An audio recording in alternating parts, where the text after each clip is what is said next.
आषाढी वारी झाली की समस्त करकमकरांना वेध लागतात मखदूमशहा बाबा उरुसाची। परगावी स्थायिक झालेले करकमकर सासरे गेलेल्या लेकी आवर्जून उरुसाला येतातच। नक्की हा उरूस ठराविक धर्माचा मानला जातच नाही, हिंदू मुस्लिम ऐक्याचं प्रतीक मानला जातो।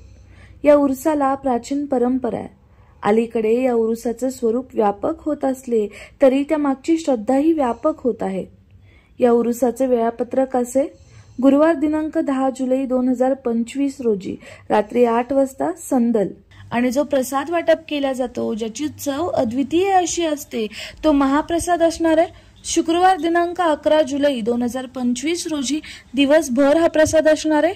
तरी नागरिकांनी या सोहळ्याचा लाभ घ्यावा अशी विनंती दरगाह हजरत पीर मखदूम बाबा ट्रस्ट करकम यांच्या वतीने करण्यात आली आहे। वार्तांच्या बातम्यांचा आढावा घेण्यासाठी करकम दर्शन न्यूज चॅनलला सबस्क्राइब करा आणि बेल आयकॉन वरती क्लिक करून नोटिफिकेशन ऑन करा।